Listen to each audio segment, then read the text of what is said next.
The headlines: protesting women burn down Boko's traditional ruler's house over arrest of suspect.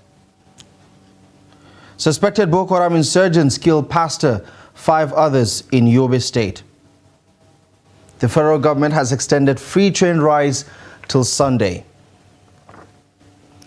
On the foreign scene, Zimbabwe gold mine collapses, leaving 11 miners trapped. Hello there, good evening and welcome to Trust News Update. I'm Abdullahi Ahmed.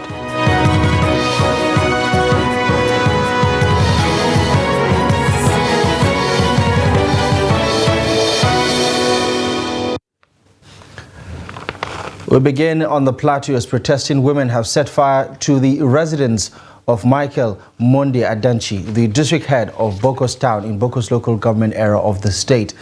The incident occurred at around 12:30 a.m. following the arrest of some community members over their alleged involvement in the recent killings in the area.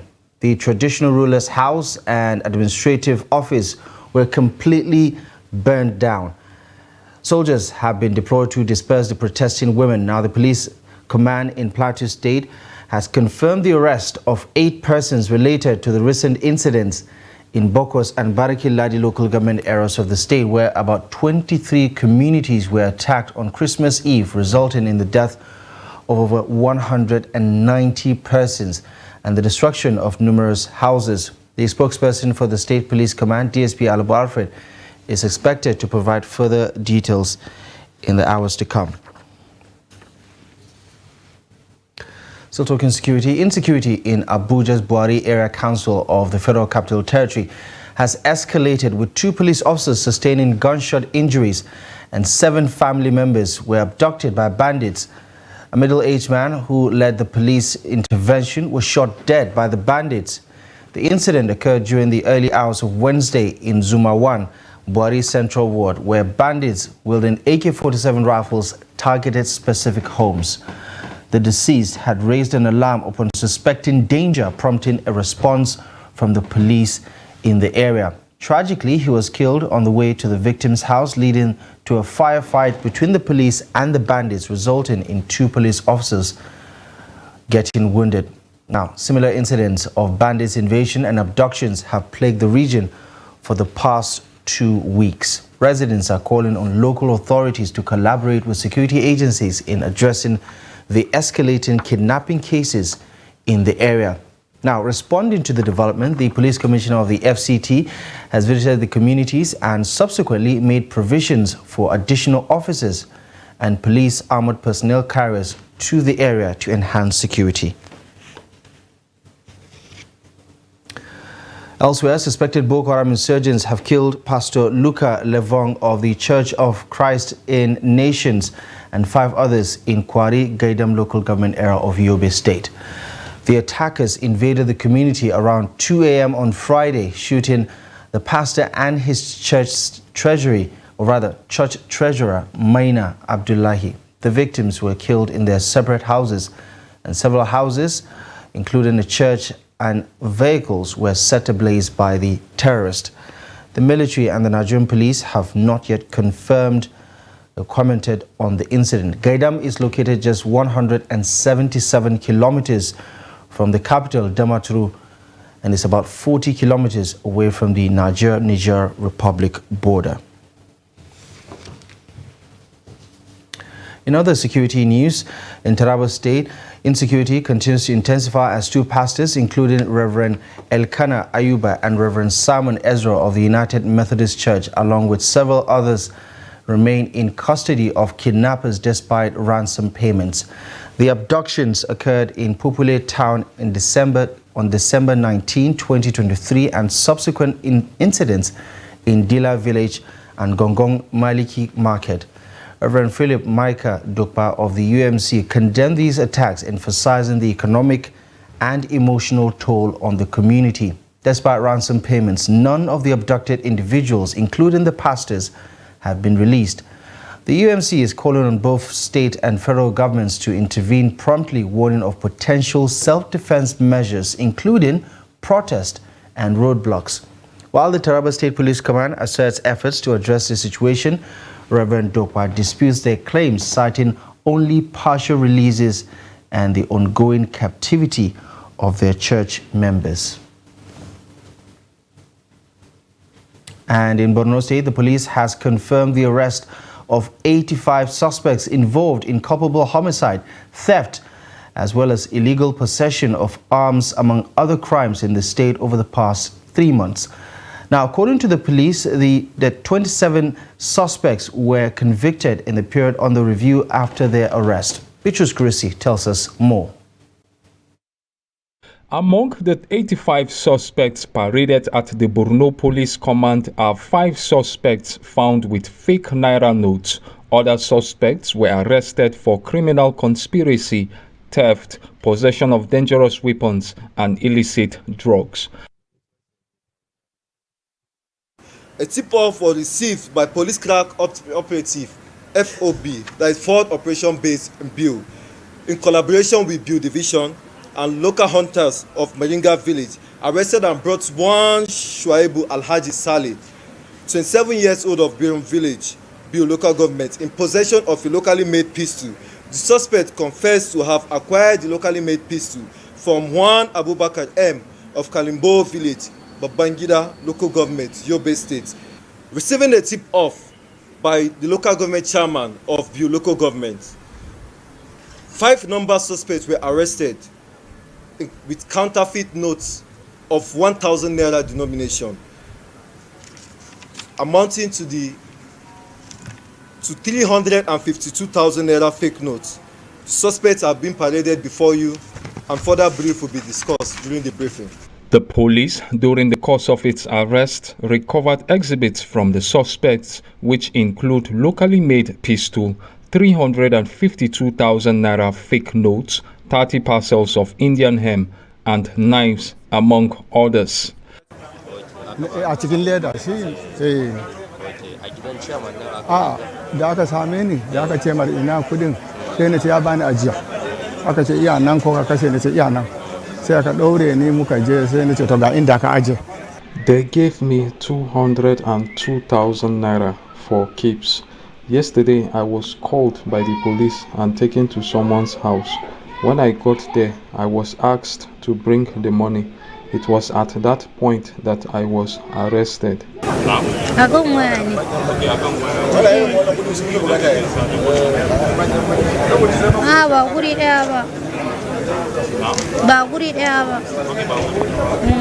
When I steal phones, I hand them over to another person, now at large, who sell them for 10,000 Naira or trade them for something else. I have been stealing phones for the past 5 years. I can't count how many times I have stolen. The Borno Police Command says it is currently handling 49 cases with 31 suspects charged to court, while 14 cases are still under investigation. It said it will enforce the Borno State Penal Code on crimes committed by the suspects. Bitrus Grisi, Trust TV News, Maiduguri.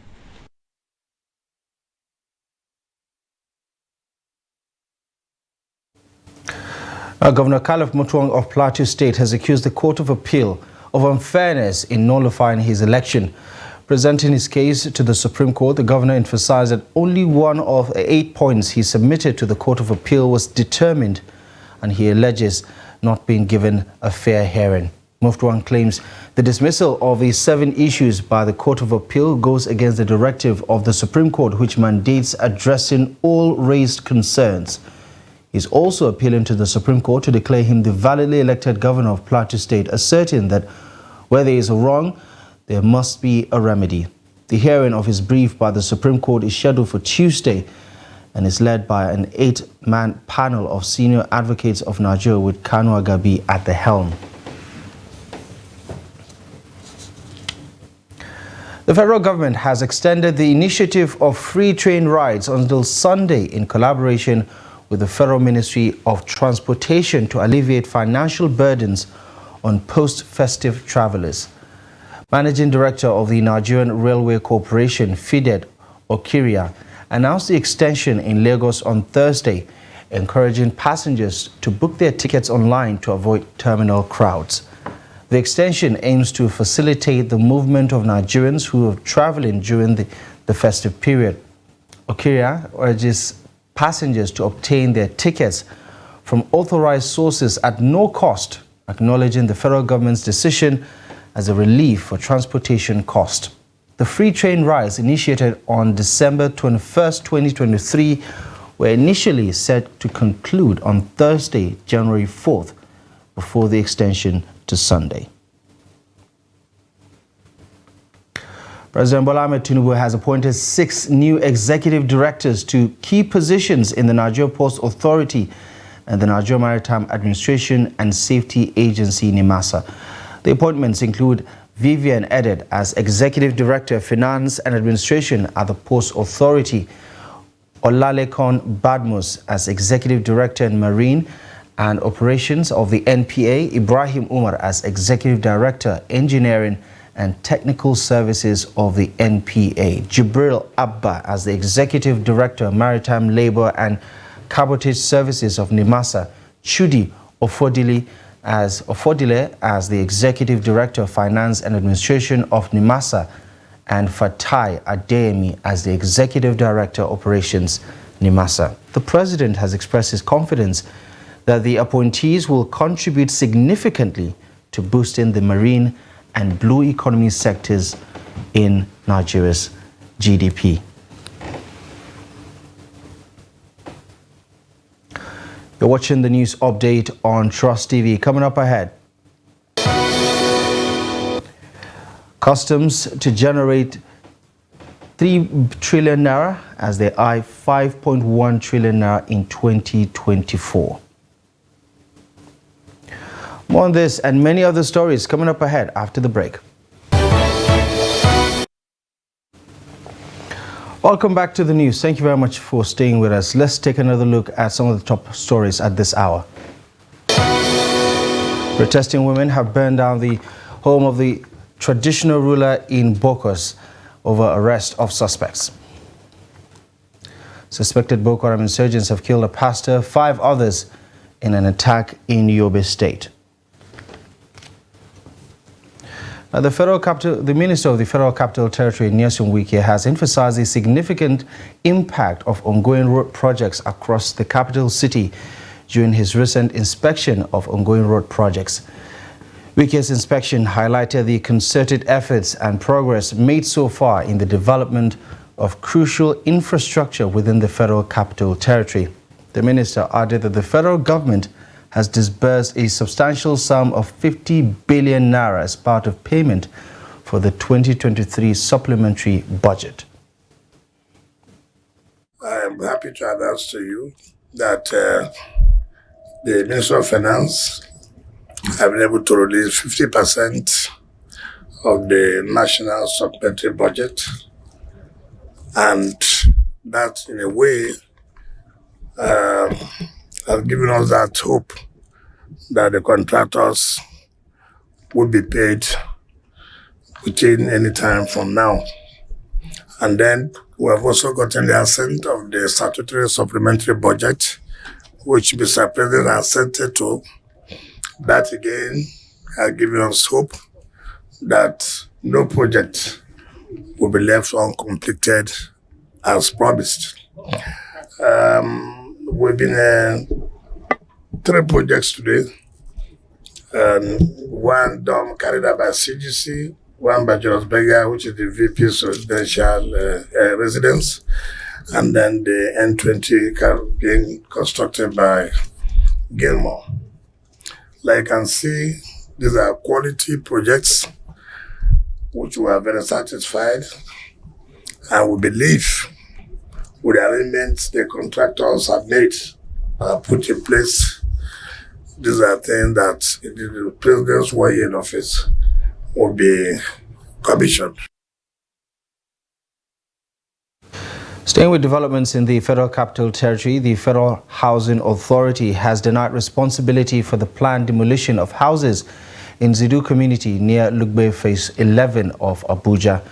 In a statement, the Federal Housing Authority clarified that it is not intending to demolish about 1,500 houses as claimed, refuting those claims made by certain individuals engaging in land grabbing, according to the FHA. Now, the authority also explains that its acquisition of land from the Federal Capital Territory Administration for housing development, emphasizing an enumeration exercise and compensation to farmers.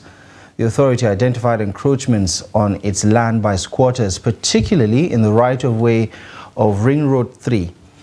The authority and the FCDA initiated the identification of developments within their land, calling for genuine claimants to provide proof of ownership and approval for documentation. Now, the statement condemned misleading claims about demolishing the entire Zidu community, asserting that the Federal Housing Authority's commitment to avoiding slum development within its estates.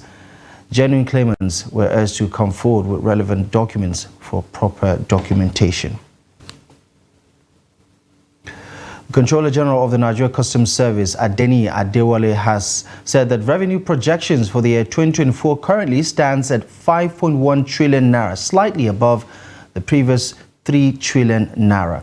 Speaking during the decoration of newly promoted officers, Adewale stated that the service is facing daunting challenges as the government is expecting the service to generate revenues to fund the national budget as well as ensure trade facility for Nigeria's economic development.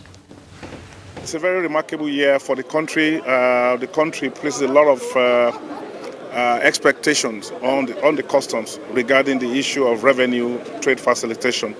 Last year, we generated 3.2 billion trillion into the national covers, and we're looking at 5.1 in 2024. It's a very huge responsibility, and I believe that what we have done today is one of those things that would help to motivate officers to take the charge and ensure that we do not betray the expectations, high expectations on us.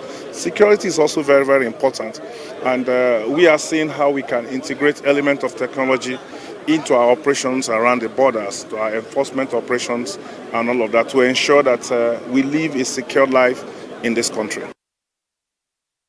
In other news, operations at Port Harcourt and Dangote refineries are set to trigger a significant drop in the price of PMS, according to former Minister of State for Petroleum Resources, Igbe Kachuku. The former minister, during his visit to Governor of Delta State in Asaba, the Delta State capital, Kachuku commended the Tinubu administration for its efforts in reducing the cost of refined petroleum products. He highlighted that while the subsidy was initially removed under former President Muhammadu Buhari, the discontinuation of the modulation policy had set the country back. The former group managing director of the Nigeria National Petroleum Corporation expressed optimism with the imminent commencement of operations at the Port Harcourt and Dangote refineries, foreseeing positive impacts on the pricing landscape in Nigeria. It's not right when you say we didn't actually remove subsidy. And if you remember, I took over as GMU of NNPC in 2015, and in 2016, January, I removed subsidy. Because as far as I was concerned then, the price distortion was such that it was giving advantage to just a few people. And the government was hurting and we couldn't finance our needs. So if you remember, we did a price increase from, I think it was 90K to about 140 or something like that.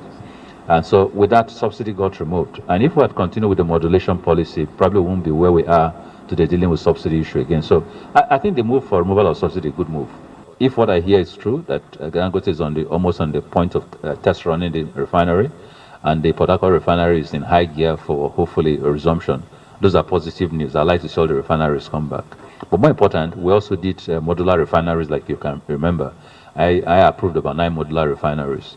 3 of them right now producing, which is good, and I think we need to do a whole lot more of that. Well, what we have is the African market, and if we can produce these refined petroleum products, we'll use the ones we have, we'll begin to move others on export, and that will eventually drive down the price of your refined petroleum products in Nigeria. So I wish the government well. I think they're on the right path. Let's see how quickly we can get this done.